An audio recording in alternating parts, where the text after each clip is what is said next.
It was a toss-up between this and an Epiphone Les Paul Jr. in walnut, and this one.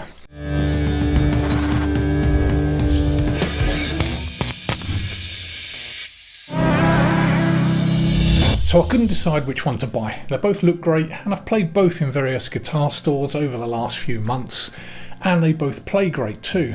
But I've never had a Gretsch guitar before, and granted, it is the budget end of the range, but I tell you what, this plays amazingly well. And the quality of the construction, superb. I did swap out the knobs for chrome Telecaster ones, then I ordered some Gretsch ones. I just think they look better over the black ones, it's just my opinion.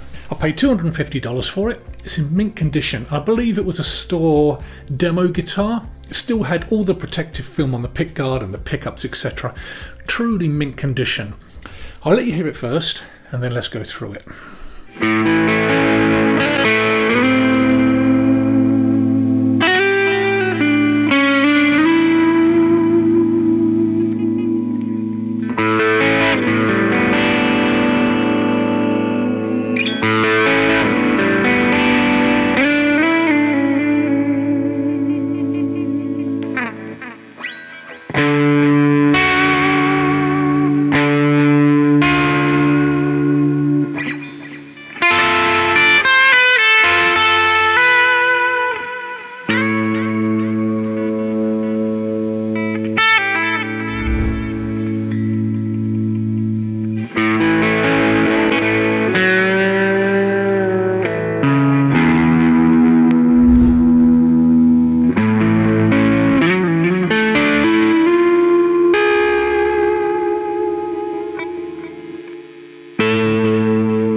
So on the website, it looked like it was a satin finish, and I love satin or flat finish guitars. I'm just not a fan of shiny finishes, so when I unboxed it I thought, am I going to bond with it? Well, because it's about aesthetics as well for me, but after playing it and hearing it, I was blown away, and I can forgive the shininess for now. Now the body is single cut NATO, and the neck is also NATO with a laurel fingerboard. Now NATO, as I understand it, is an abundant wood and considered to be a mahogany alternative. Well, that's according to the internets. It's got a 12-inch radius, bolt-on neck with 22 medium jumbo frets, and it's nice and comfortable. And you get these pearloid neoclassical fret markers as well, which are really pretty, and the whole guitar is so well finished. No flaws or finish issues at all that I could find. Master volume and a tone control. And I've heard on the earlier ones that the volume pot wasn't tapered correctly. Well, that's only what I've heard. But this one is perfect, no issues with the pot tapers, and it's available in various colours as well. I chose Imperial Stain as I like natural finishes, and the neck is a different profile than I'm used to. It's a thin U shape, but nevertheless very comfortable to play.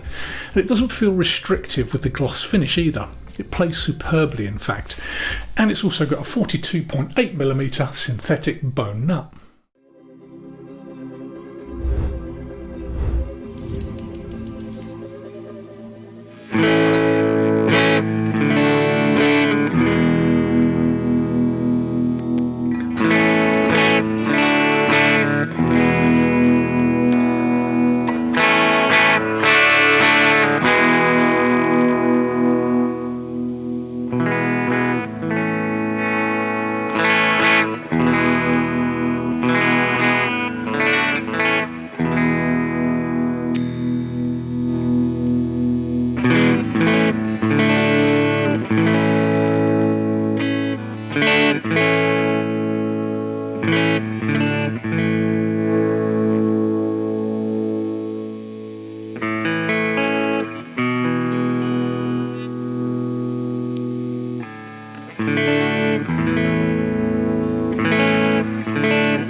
A little Gretch condensed history if you're interested. It began in 1883 when a 27-year-old Friedrich Gretsch, a German immigrant, founded his shop in Brooklyn, New York, and he began to make banjos, drums and tambourines.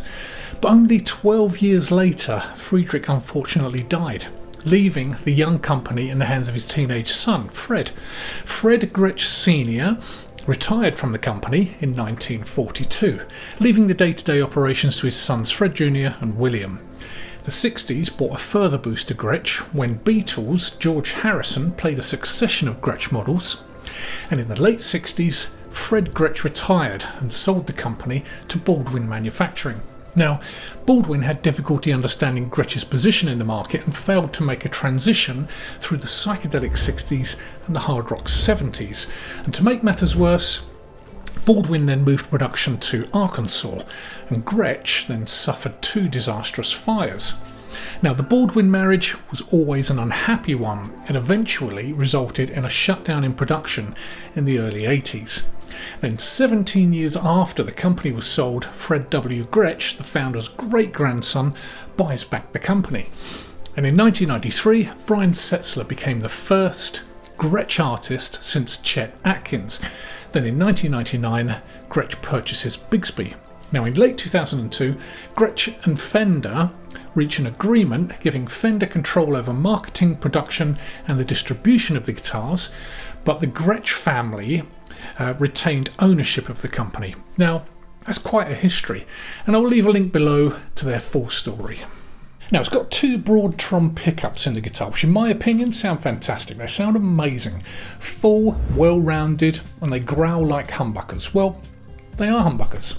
They're not Filtertrons, despite the covers, but they do sound fantastic. The pickups are on the upper range of medium to hot, but they're not too hot, although they have got a punch to them.